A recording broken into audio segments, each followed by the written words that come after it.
움직이지 않으면 이라는 제목으로 이렇게 말씀의 은혜를 나누기 원합니다. 시골 동네에서 홀로 교회를 다니는 양씨라는 분이 계셨습니다. 혹시 여기 양씨 계신가요? 안 계시죠? 이 양씨가 하루는 목사님을 찾아와서 하소연을 했다고 합니다. 무슨 하소연을 했냐면 자기 집 돼지 5마리가 옆집에 채소밭을 망쳐서 배상을 해주었는데 그 옆집에서 돼지 5마리까지 달라고 억지를 부렸다는 거예요. 그래서 흥분한 나머지 목사님을 찾아가서 제가 어떻게 하면 좋을까요? 라고 했을 때 목사님이 어떻게 권면하셨냐면 흥분하고 화를 내면 예수 믿는 사람이 얼마나 없어 보이는지 아닐까요? 이렇게 권면을 했다는 거예요. 동의가 안 되시나요? 뭘 원하든 그가 원하는 대로 해주라고 권면을 하였고 양씨는 돼지 5마리를 옆집에 다 주었다고 합니다. 그래서 갈등이 마무리되었습니다. 그런데 그해 가을 이 양씨가 다시 목사님을 찾아왔습니다. 자, 이번엔 반대로 옆집에 있는 그 황소 7마리가 자신의 채소밭을 망쳤다는 거예요. 그래서 화가 난 거예요. 어떻게 해야 할지 의견을 구하고자 목사님을 찾아왔습니다.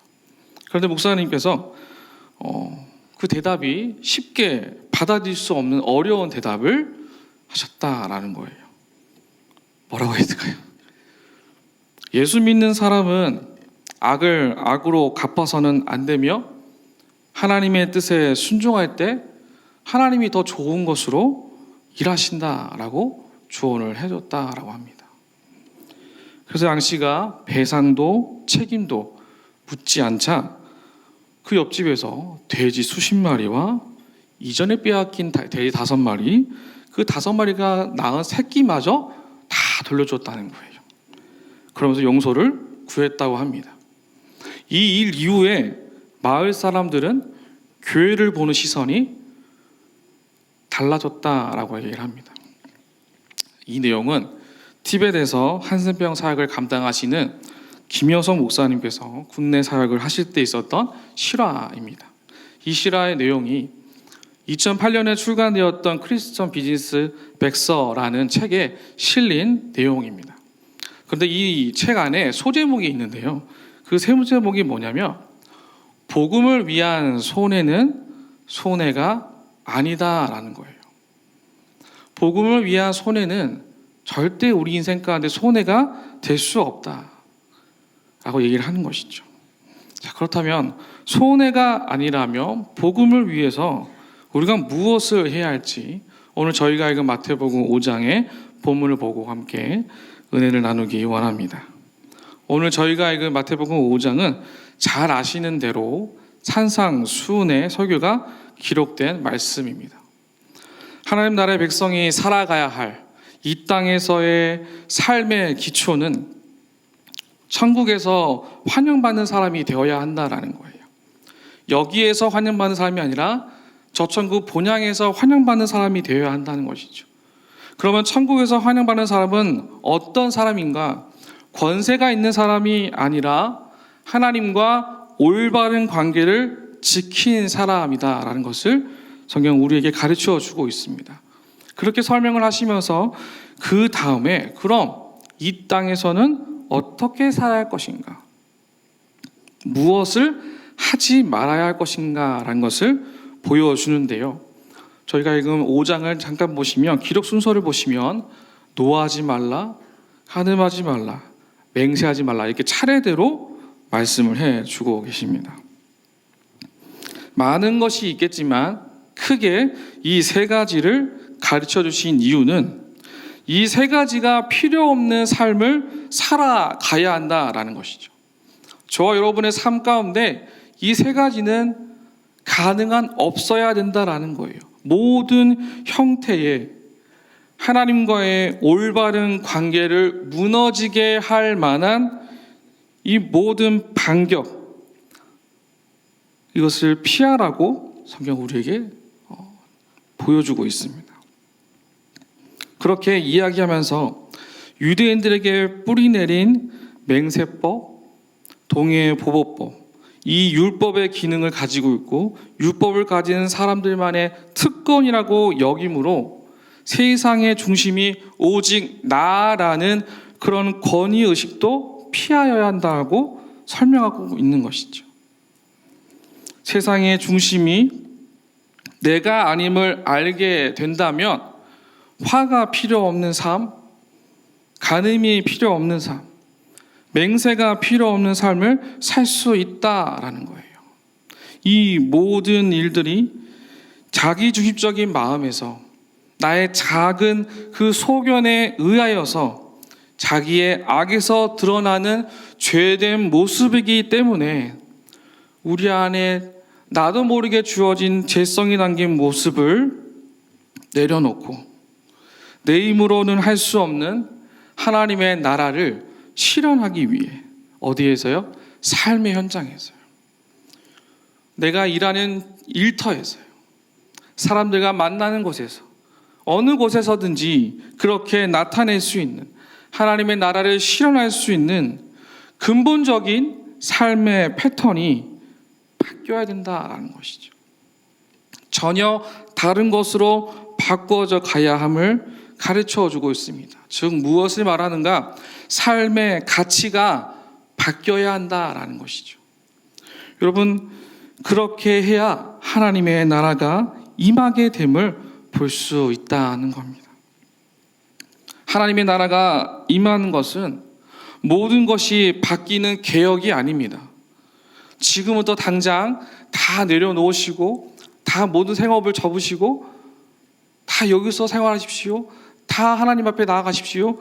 그렇게 천지가 개벽하고 사회가 갑자기 바뀌어지는 그런 개혁이 아니라 한 영혼이 예수를 믿고 돌아오는 것, 그것이 하나님 나라의 시작이라는 것이죠. 한 성도가 회개하고 자복하여서 더 이상 악한 길을 따라가지 않고 벗어나 다시 온전한 믿음의 길로 걸어가는 것, 이와 같은 가치 있는 변화가 나타나야 한다라는 것이죠. 사랑하는 성도 여러분, 예수 그리스도를 믿고 따라가는 저 여러분의 삶과 인생의 여정 가운데 이와 같은 가치의 변화가 함께 하시기를 주님의 이름으로 축복합니다. 그런데 당시의 사회적 분위기는 구약의 율법이 최고의 기준이었고 공평함이 최고의 가치를 가지고 있었습니다. 38절을 잠깐 보시면 거기에 눈에는 눈, 이에는 이라는 고대법의 동해보법의 규칙이 있었습니다. 이게 뭐냐면 당한 대로만 갚는 거예요. 당한 대로만. 그것이 율법의 기능인 것이죠. 이 기능이 주어진 이유는 최소한의 안전망이었어요. 가장 사회 정의를 실현할 수 있는 가장 최소한의 안전망이고 대안이었다라는 것이죠. 그걸 거꾸로 얘기하면 무엇일까요? 당한 만큼 갚은 것이 아니라 더 많이 갚았다는 거예요. 더 많이 복수를 하고 더 많이 보복을 하였던 그때 당시 사회의 모습을 보여주고 있는 것이죠. 왜 그럴까요? 움직임이 없는 율법의 글자만 갖고 있던 유대인들에게 예수님께서 이것이 전부가 아니라 이제 실천할 수 있는 그 사랑을 가르쳐 주고자 오늘 우리에게 이 말씀을 주신 것이지요. 글자만 남겨져 있고 한번 읽고 들으면 끝나는 무미건조한 신앙의 여정이 아니라 날마다 역동하고 그 말씀이 내게 주신 은혜를 힘입어서 살아가기를 작정하는 마음, 매 순간이 도전이고 그 도전이 날마다 기쁘고 즐거운 그 순간을 경험할 수 있도록 말씀이 살아서 움직일 수 있도록 우리에게 도전하신다는 것이죠. 그래서 39절을 보시면 이렇게 쓰여 있는데요. 나는 너희에게 이르노니 악한 자를 대적하지 말라. 누구든지 오른뺨을 치거든 왼편을 돌려대라 라고 말씀을 하십니다. 여러분, 뺨을 맞는 일은 흔하지 않은 일입니다. 혹시 자주 맞으신 분 계실까요? 없으시겠죠. 뺨을 맞는 것만큼 기분 나쁜 일은 없을 거예요. 근데 여러분, 사람은 본능적으로 어떻습니까? 자신을 보호하려고 하죠. 그리고 맞은 만큼 돌려주려는 성향이 있어요. 그래서 공격이 곧 방어이다 라고 얘기를 하는데, 오른뺨을 치거든 왼편을 돌려대라는 건 내가 이제 대적하지 않고 근본적으로 해결하겠다는 방법이라는 거예요. 내가 당신을 대적하지 않고 근본적으로 해결하는 방법, 그것이 무엇이다? 뺨을 맞는 거예요. 여러분, 오른뺨을 때리려면 어떻게 맞아야 할까요? 오른손잡이시라면 오른편을 어디로 때려야 할까요? 손등이겠죠. 손등으로 오른뺨을 치면 이것만큼 치욕 좋은 일이 없을 겁니다. 근데 그렇게 오른뺨을 맞았는데 이제 왼편도 내어주라고 예수님께서 말씀을 하신다는 거예요. 분이 풀릴 때까지 치고 싶은 대로 쳐라처럼. 그 시대 유대인들에게 지금 이 예수님의 말씀은 천지가 개벽하는 소리처럼 들렸을 겁니다. 그것을 나보고 하라고요? 예수 믿는 내가 그렇게 해야 될까요? 말씀을 듣고 살아간 내가 그렇게 살아가야 할까요? 분명 많은 질문들과 항의가 있었을 겁니다. 근데 성도 여러분, 저희는 어떠하십니까? 똑같은 말씀을 우리가 들었을 때 여러분 감당할 수 있으십니까? 쉽게 동의가 되시나요? 그런데요, 하나님의 나라는 그래야 임한다라는 거예요. 맞아서 똑같이 복수하면 세상 나라만 보일 뿐 하나님의 나라가 확장되지 않는다라는 것이죠.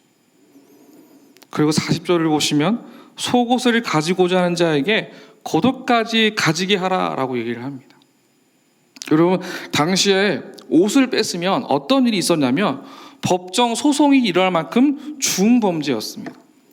당시의 사회 정서상 옷은 굉장히 비싸고 귀한 시대였어요. 재산에 해당되는 것이었어요. 옷을 많이 만들고 살지 않았기 때문에 가장 비싼 것이고 이것밖에 없습니다. 그런데 속옷과 겉옷까지 전부 내어주라고 하신 거죠. 누가요? 예수님께서 다 내어주라고 말씀을 하시는 거예요. 누구한테요? 39절에 뭐라고 쓰여있어요? 상반절에 있는 너희에게. 여기서 말하는 너희에게는요, 각 사람이 아닙니다.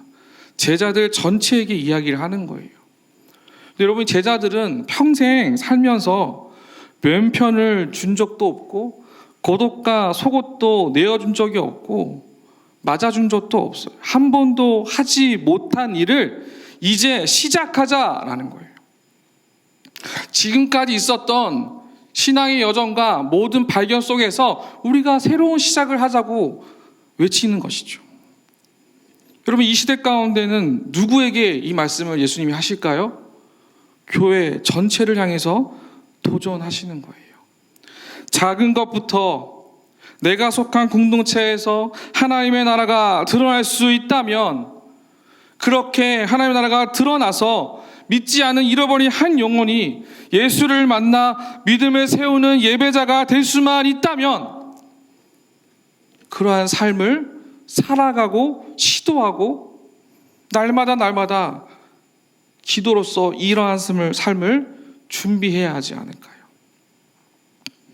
우리의 신앙이 오염되지 않고 사람들에게 불신과 판단을 받지 않도록 만드는 것, 그것이 바로 우리가 해야 할 근본적인 예배자의 모습이라는 겁니다. 오늘날 우리에게도 예수님은 동일하게 가르쳐주고 계신다라는 거예요. 여러분, 어떠십니까? 저는 이 본문을 제가 택하고 준비하면서 너무 불편했습니다. 이렇게 살아갈 수 있을까? 이걸 준비하면서도 저 자신을 돌아봤을 때 그렇게 살아오지 못하였을 뿐더러 앞으로도 그렇게 할 수 있을까에 대한 고민이 참 많았습니다. 그래서 여기에 올라오기까지 이걸 해야 할까 말아야 할까 고민을 참 많이 했습니다. 할 수 있을까? 그럼에도 불구하고 이 자리에 예수 그리스도의 그 옷을 입고 이 말씀을 여러분들에게 감히 전할 수 있는 것은 차라리 몰랐으면 싶을 정도로 이 어렵고 힘든 말씀을 전해드리는 이유는 우리가 가지고 있는 정신으로 되지 않고 오직 예수 그리스도가 나와 함께 하실 때에 이와 같은 역사가 나타날 것이라는 거예요. 주님 앞에 기도하는 그 순간이 점점점 많아지고 하나님 내가 할 수 없음을 인정하는 순간이 많아질 때 우리는 이와 같은 일들을 감당할 수 있게 된다라는 것이죠. 그럼에도 이렇게 살아가야 할 이유가 무엇일까요? 이 어려운 삶을 살아가게 하시는 본문에 기록된 이 말씀은 우리에게 무엇을 이야기할까요? 세상 나라가 하나님의 나라를 대적하기 때문이라는 겁니다. 세상 나라가 하나님의 나라를 말하지 않아도 아무 문제 없다고, 노력하지 않아도 괜찮다고 그렇게 느끼도록 만들기 때문이라는 것이죠. 우리의 눈을 계속해서 가리운다라는 거예요. 그래서 날마다 삶의 현장에서 내가 신앙을 살아내고 있는지, 말씀을 계속 묵상은 하는데 삶의 현장에 적용되고 연결되고 있는지 점검할 시간이 필요하다라는 것이죠. 내가 여전히 건강한 믿음을 갖고 있는가? 본문을 통하여 우리 스스로를 돌아볼 필요가 있다라는 겁니다. 여러분, 호갱이라는 말이 있습니다. 들어보셨나요? 호갱이라는 말. 여러분, 이 호갱이라는 말의 사전의 뜻이 무엇이냐면 사람이 어수룩해서 유용해 먹기 좋은 손님을 호갱이라고 합니다. 혹시 어디 가셔서 호갱이라는 말 들어보셨다면 이런 일들이 있었다는 것을 참조하고 말씀드리겠습니다. 여러분, 우리가 예수님의 말씀을 이 땅의 시선으로 바라보면 교회 다니며 호갱이 되는 것 같아요. 그런데 예수님은 세상 나라와 하나님 나라의 격이 다름을 호갱스럽게 나타낼 수 있다라는 것이죠. 부담스럽고 불편해도, 섬김과 희생이 힘들어도, 나만 힘든 것 같아 보여도 예수님을 만난 경험을 진짜로 소유한 자로서 나타내기 위해선 우리 안에 호갱스러움이 나타나야 된다는 겁니다. 진짜 호갱이 아니라 그만큼 모두가 다 인정하지 않을지라도 주가 내게 말씀하신 그 길을 한 걸음 한 걸음 걸어갈 수 있는 그 노력과 실천이 필요하다라는 것이죠. 듣기만 하고 끝나는 것이 아니라 삶의 현장에서 나타날 수 있는 그 모습, 그러기 위해선 왼뺨을 줘야 되고 속옷과 겉옷을 벗어줄 수 있는 결단과 마음의 자세와 태도가 필요하다라는 겁니다. 여러분, 예수님을 만난다는 건 무엇입니까? 그 만남을 경험했다는 건 무엇일까요? 가치가 바뀐다는 겁니다. 예수님을 만난 경험은요, 가치가 바뀐다는 의미인 거예요. 가치가 바뀐다는 것은 삶의 우선순위가 바뀌는 것을 말합니다. 우리가 바라보고 있는 시선이, 우리가 지금 가지고 있는 마음의 첫 번째가 바뀐다라는 것이죠. 예수님을 경험하는 삶은 삶의 우선순위가 진짜 바뀌는 엄청난 사건이라는 거예요. 주님은 이 엄청난 삶을 살아보자고 우리에게 오늘 이 저녁에 말씀하고 계신다라는 것이죠. 우리 자신보다 다른 사람의 필요를 우선시한다는 그 원칙을 삶의 전체를 관통하여서 차별하지 말고 진실되게 사랑을 실천하는 것. 내 이웃을 내 몸과 같이 사랑해 줄 수 있는 것. 사람을 차등을 두어서 계급적으로 사람을 깔보고 쳐다보지 않는 것. 그와 같은 마음이 저와 여러분의 삶 가운데 나타나야 된다는 거예요. 우리의 삶의 전체가 이와 같은 모습으로서 날마다 바뀌어짐으로 예수 그리스도가 우리에게 주신 말씀을 살아내는 은혜가 있으시기를 간절히 소망합니다. 여러분, 스프링벅이라는 동물이 있습니다. 다리를 수직으로 세워 달리는 이름이 동물이어서 스프링벅이라고 합니다.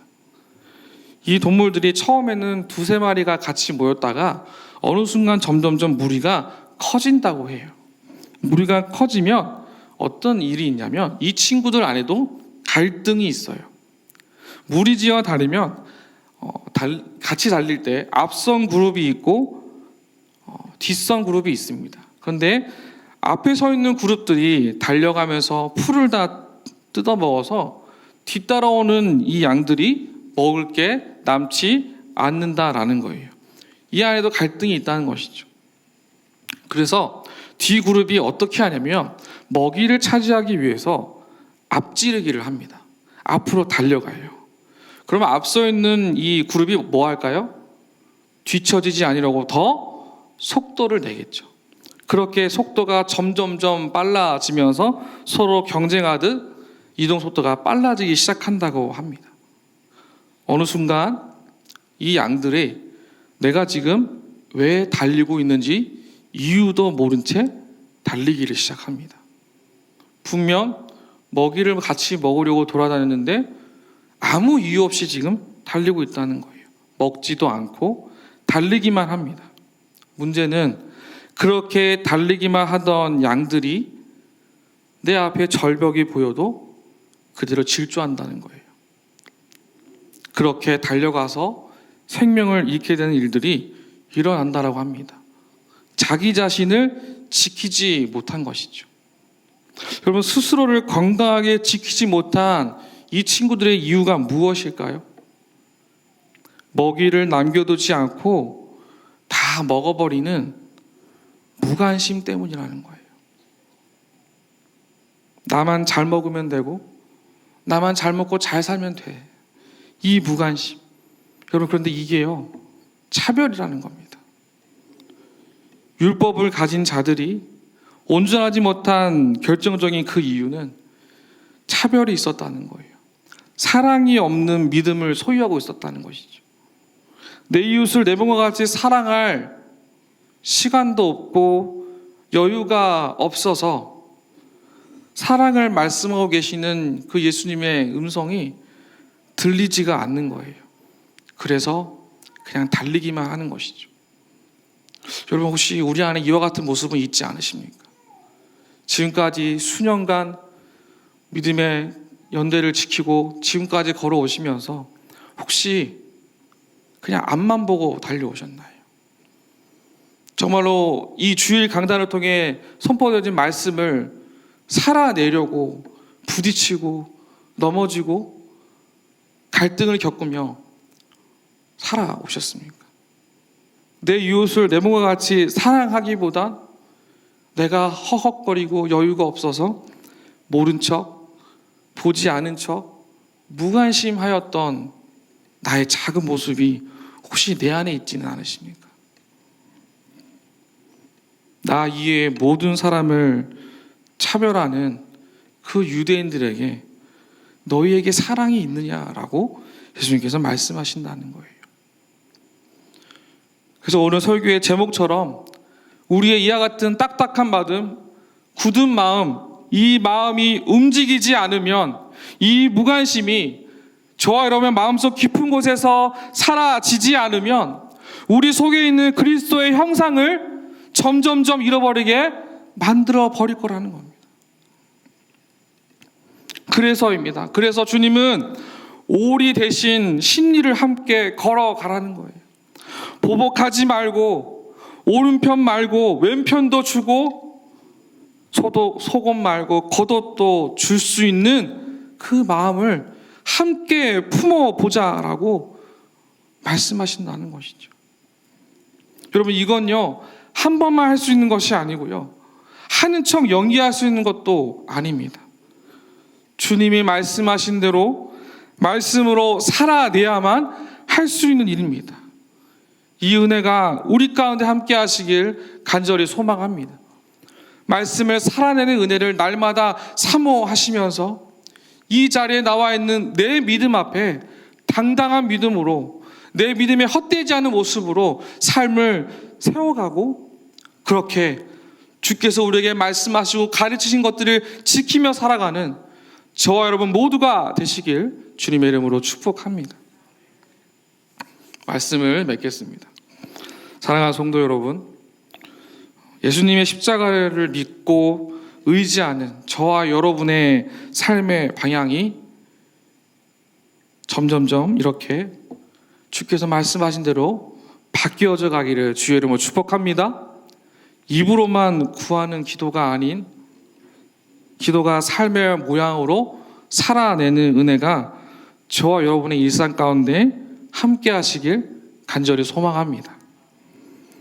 어려울 수 있습니다. 그런데 지금부터 움직이셔야 합니다. 내 가족에게, 나의 이웃에게, 성도 간의 교제 가운데 예수님이 말씀하신 이 사랑의 모습이 실천되도록 우리는 움직이셔야 한다는 거예요. 아무도 몰라도 하나님 앞에서 그렇게 살아갈 수 있는 지혜와 능력이 반드시 필요하다라는 것이죠. 이와 같은 삶을 계속해서 살아갔을 때 언젠가 이 땅이 하나님의 복음으로 하나가 되었을 때 북녘 땅의 한 영혼과 같이 심리를 가고 아낌없이 내어줄 수 있고 필요를 채워주며 뺨을 맞는 일이 있을지라도 그리스도의 사랑을 실천할 수 있기 위해서입니다. 우리의 작은 열심이 하나님의 나라를 아름답게 세우고 드러나는 것이라면 조금도 주저하지 마시고 걸어가는 은혜가 있으시길 간절히 소망합니다. 그렇게 살아갈 때에 마태복음 5장 48절에 기록된 대로 하나님께 온전하심 같이 저와 여러분도 온전하게 됨을 더 믿으시며 삶의 현장에서 말씀으로 살아내는 은혜가 있으시기를 주님의 이름으로 축복합니다.